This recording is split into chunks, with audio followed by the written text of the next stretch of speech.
میں بہت تھک چکا ہوں، جنہیں اپنا سمجھا وہی پرائے نکلے، جن کے لیے راتوں کو جاگتا رہا اور روتا رہا وہی میری بے بسی کا مذاق اڑاتے رہے۔ اللہ اب تو ان آنسوؤں نے بھی فریاد کرنا چھوڑ دیا ہے، کیونکہ یہ جانتے ہیں کہ اب اللہ کے سوا دنیا میں فریاد سننے والا اور کوئی نہیں رہا۔ اللہ تو نے کہا تھا کہ تو 70 ماؤں سے بڑھ کے محبت کرنے والا ہے، تو 70 ماؤں سے زیادہ محبت کرنے والا ہے، تو پھر آ جانا، مجھے اس محبت سے لپٹا لینا، کیونکہ اب انسانوں کی دنیا میں میری ہستی بس بوجھ بن چکی ہے۔ اللہ میں جس راستے پہ چلا دھوکے نے میرا استقبال کیا، جس ہاتھ کو تھاما اسی نے مجھے کاٹا، اور جب میں چیخا، جب میں درد سے کراہیا تو لوگ بولے کمزور ہو گیا ہے تو، کمزور ہو گیا ہے، بزدل ہو گیا ہے تو، اس لیے تو رو رہا ہے۔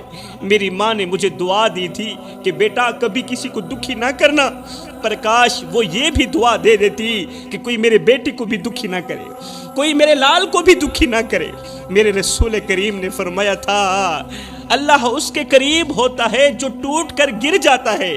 یا اللہ اس وقت میں ٹوٹ چکا ہوں، اس وقت میں بکھر چکا ہوں، اس وقت میں گر چکا ہوں، آ جانا، مجھے جوڑ لینا، ورنہ تیرے ظالم لوگ مجھے روند ڈالیں گے۔ لوگ کہتے ہیں مرد کبھی نہیں روتا، لوگ کہتے ہیں مرد کبھی نہیں روتا، مرد کبھی نہیں روتا۔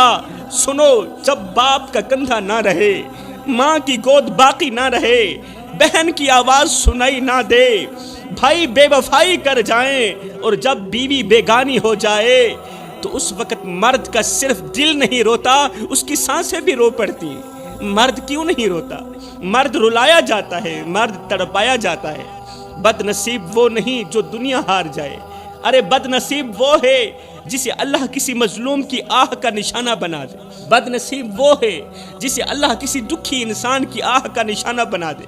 کبھی کسی کے صبر سے نہ ٹکرانا، کیونکہ جس کے ساتھ اللہ ہوتا ہے نا، اس کی خاموشی بھی قیامت بن جاتی ہے۔ اور ہاں ایک بات اور، کسی مظلوم پر ظلم ہوتے ہوئے دیکھ کر خاموش مت رہنا۔ بڑے ہی افسوس کے ساتھ کہنا پڑ رہا ہے جوانوں، مسجد اقصی کے صحن میں لاشیں بچتی رہیں اور تم خاموش تماشائی بنے رہے۔ نبیوں کی سرزمین خون سے تر ہوتی رہی، اور 57 ملکوں کے حکمرانوں کی غیرت بے غیرتی کے قبرستان میں دفن ہو گئی۔ کاش فلسطین جیسی مائیں پوری دنیا میں ہوتی، کاش فلسطین جیسی مائیں پوری دنیا میں ہوتی، تو آج ہماری نسلیں کسی فلمی ایکٹرز کے پیچھے نہ چلتی، بلکہ حضرت عمر فاروق کے قدموں کے نشان ڈھونڈتی۔ اگر فلسطین اور غزہ کی مائیں پوری دنیا میں ہوتی تو آج میری قوم کے نوجوان سیدنا عمر فاروق کے قدموں کے نشان ڈھونڈ رہے ہوتے۔ فلسطین کی وہ ماں جس کے 5 بیٹے اس کی آنکھوں کے سامنے ملبے تلے دفن ہو گئے، نہ کفن ملا نہ جنازہ، بس ریت پتھر اور چیخیں، مگر وہ ماں روئی بھی تو صرف اللہ کے آگے۔ اس نے کہا یا اللہ تو نے دیا تھا تو نے ہی لے لیا، بس اب مجھے صبر دے کہ میں اپنے شہید بچوں کو ہمیشہ کے لیے بھول جاؤں۔ جوانوں، فلسطین کی اس ماں کی چیخیں آج اگر حضرت عمر فاروق کے کانوں میں پڑ جاتی تو خدا کی قسم اسرائیلی اپنی پیدائش پر افسوس کرتے، زمانہ دیکھتا کہ اسرائیلی اپنی پیدائش پر لعنت کرتے۔ آج اگر حضرت عمر فاروق کے کان میں آواز پڑتی تو حضرت عمر فاروق کے ہاتھ میں تلوار ہوتی، وہ فلسطین کی سرزمین پر کھڑے ہو کر بلند آواز سے کہتے اے اقصی تو گھبرا نہیں، تیرا عمر آ گیا ہے۔ جہاں مظلوم روئے وہاں عمر خاموش نہیں رہ سکتا۔ آج عمر فلسطین کے بچوں کی لاشیں نہ دیکھ سکتے، آج وہ امت کے حکمرانوں کا گریبان پکڑ کر جھنجھوڑ کر کہتے اٹھو، جب تک اقصی قید میں ہے تمہاری نیند حرام ہے، جب تک عمر زندہ ہے، جب تک مسجد اقصی قید میں ہے، اس وقت تک تمہاری نیندیں حرام ہیں، تم نہیں سو سکتے۔ مگر افسوس آج وہ چیخیں امت کے کانوں سے ٹکرا کر واپس جا رہی ہیں اور امت خواب غفلت میں سو رہی ہے۔ آج فلسطین کی ماں اپنے بیٹوں کی لاشیں اٹھا کر بھی یہی کہتی ہیں کہ میرے بیٹے مرے نہیں، وہ زندہ ہیں، وہ جنت کے دروازے پر میرا انتظار کر رہے ہیں۔ یہ فلسطین کی مائیں ہیں، جب بیٹے کی لاش دیکھتی ہیں تو کہتی ہیں الحمدللہ میرے بیٹے نے اپنی ماں کو سرخرو کر دیا ہے۔ ایک طرف وہ مائیں ہیں، آج ہماری ماں کا حال یہ ہے۔ آج اگر فلسطین کے لیے بیٹے کی آنکھ نم ہو بھی جائے تو ماں کہتی ہے چپ رہو بیٹا، کوئی بات نہیں، زمانہ بہت خراب ہے۔ میں نے کہا بی بی زمانہ ٹھیک کب تھا؟ جب کربلا کی سرزمین پر نیزے چلے تھے تب بھی تو نبی کی اولاد سر کٹوا کر حق کی گواہی دے رہی تھی نا۔ اس وقت بھی مائیں زندہ تھیں، اس وقت بھی باپ تھے، مگر نہ ماؤں نے روکا نہ باپ نے روکا، کیونکہ وہ جانتے تھے کہ یہ قربانی صرف خون کی قربانی نہیں، یہ غیرت کی قربانی بھی ہے۔ دل کے کانوں سے سنیے گا میری قوم کے جوانوں، کبھی بھی 5 موقعوں پر عبادت مت کرنا، ثواب کی جگہ گناہ ملے گا۔ پہلا موقع کبھی بھی بوڑھے باپ کو دکھ دے کر نماز نہ پڑھنا، بوڑھے باپ کی آنکھوں سے آنسو نکال کر نماز نہ پڑھنا، ثواب کی جگہ گناہ ملے گا۔ بوڑھے باپ کا دل توڑ کر تہجد میں آنکھیں نم نہ کرنا، ثواب کی جگہ گناہ ملے گا۔ بوڑھی ماں کو بے یار و مددگار چھوڑ کر عمرے کے سفر پر نکل جانا ایسا ہی ہے جیسے کسی کو مار کر اس کے جنازے میں شریک ہو جانا۔ خدارا میرے بھائیوں، بھائی بہن بیوی بچوں کا حق مار کر حج کرنے مت جانا، کیونکہ خانہ کعبہ کی دیواروں کو وہ سجدے قبول نہیں جو کسی مظلوم کے آنسوں سے تر ہوں، وہ سجدے بالکل بھی قبول نہیں۔ جس بھائی کا حق مار کر تم احرام باندھ رہے ہو، ارے وہ احرام کہاں ہے؟ وہ تو ظلم کی چادر ہے۔ آج کل میرے معاشرے کے نوجوان کہتے ہیں کہ عورت بے غیرت ہوتی ہے، اس لیے دھتکار دیا جاتا ہے، یہ بے حیا ہو گئی ہے، ہم دلہ پن پسند نہیں کرتے، ٹھکرا دیا جاتا ہے۔ میں کہتا ہوں اے نوجوانوں، عورت بے غیرت نہیں ہوتی، بلکہ وہ مرد بے غیرت ہوتا ہے جس کی وہ بہن بیٹی یا بیوی ہوتی ہے۔ عورت بے غیرت کہاں ہوتی ہے؟ اصل بے غیرتی تو یہ ہے کہ تم مرد ہو کر ایک عورت کی حفاظت نہ کر سکے۔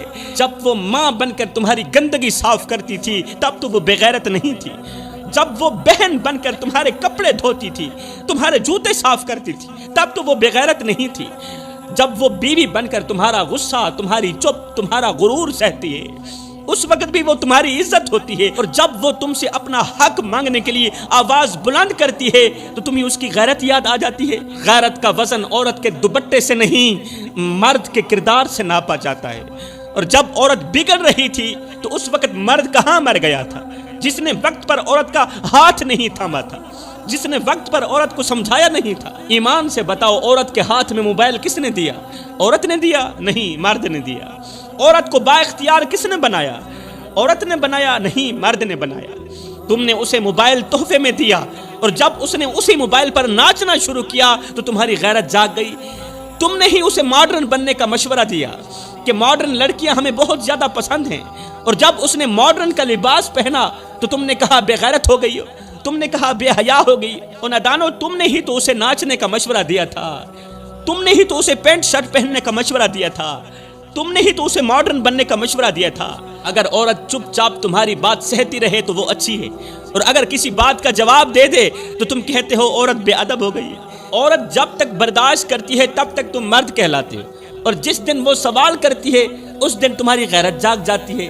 دوسری طرف بڑے ہی افسوس کے ساتھ کہنا پڑ رہا ہے، آج کل کی لڑکی ماں باپ کی عزت کو مٹی میں رونج کر کسی آوارہ لڑکے کے ساتھ پکنک پہ جا رہی ہے، ہوٹلوں پہ مل رہی ہے، تنہائی کو محبت سمجھ بیٹھی ہے۔ کسی راہ چلتے آوارے نے کہہ دیا تھا کہ تم بہت کیوٹ لگتی ہو، تم بہت اچھی لگتی ہو، اسے لگا کہ وہ شہزادہ ہے، وہ تو مجھ سے محبت کرنے والا، وہ تو عشق کرنے والا ہے، اس لیے تو وہ کہتا ہے کہ تم مجھے کیوٹ لگتی ہو، تم مجھے اچھی لگتی ہو۔ ماں باپ کی عزت کی دھچیاں اڑا کر اس آوارے کے پیچھے بھاگ نکلی۔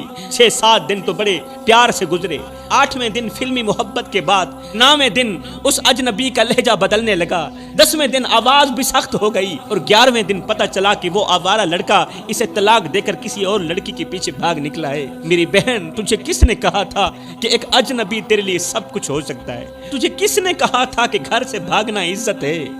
آج تو کس منہ سے واپس جائے گی؟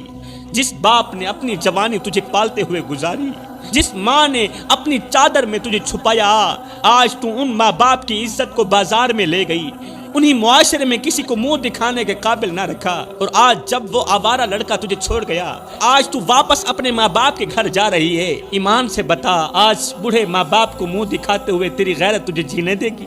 ہرگز نہیں جینے دے گی۔ تو گھر چھوڑ کر بھاگ گئی مگر تو یہ بھول گئی کہ ماں باپ کا دروازہ بند ہو جائے تو دنیا کی ہر راہ تنگ ہو جاتی ہے۔ عزت والی بیٹیاں باپ کی پگڑی کو روند کر غیر کے پیچھے نہیں بھاگتی۔ وہ لڑکا جو دن میں تمہارے ساتھ محبت کرتا ہے، رات کو تمہاری تصویروں کو غیر محرم مردوں کو دکھاتا ہے، اپنے دوستوں کو دکھاتا ہے، وہ تم سے محبت نہیں کرتا، وہ تمہاری معصومیت کو بیچتا ہے۔ عزت والا دوپٹہ کسی مہنگے برانڈ سے نہیں ملتا، یہ تو ماں باپ کے سائے سے ملتا ہے۔ اور جو بیٹیاں اس دوپٹے کو سنبھال لیتی ہیں، رب ان کے قدموں تلے جنت بچھا دیتا ہے۔ حضرت سیدنا علی المرتضیٰ شیر خدا کرم اللہ وجہہ الکریم فرماتے ہیں ساری دنیا خوش رہتی ہے مگر یہ تین لوگ بڑے ہی پریشان رہتے ہیں۔ آخری بات میرا بیان ختم ہوا۔ حضرت علی فرماتے ہیں ساری دنیا خوش رہتی ہے مگر یہ تین لوگ بڑے ہی پریشان رہتے ہیں۔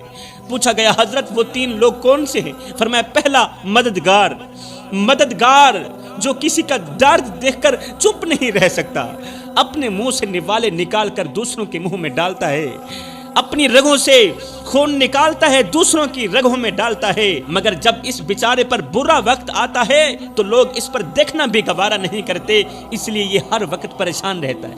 فرمایا نمبر 2 وفادار بیچارہ بھی ہر وقت پریشان رہتا ہے، وہ جو ایک بار کسی کو اپنا کہہ دے پھر ساری دنیا چھوڑ دیتا ہے مگر اسے نہیں چھوڑتا، لیکن جب وہ اپنی سچائی لے کر قبر میں اترتا ہے، سچائی لے کر قبر میں دفن ہو جاتا ہے تو دنیا اسے ایک اچھا انسان کہتی ہے۔ اس کے جیتے جی لوگ اسے دکھ دیتے ہیں، درد دیتے ہیں، مگر جب وہ مر جاتا ہے تو لوگ کہتے ہیں اچھا انسان تھا۔ فرمایا نمبر 3 دل کا صاف انسان بھی ہر وقت پریشان رہتا ہے۔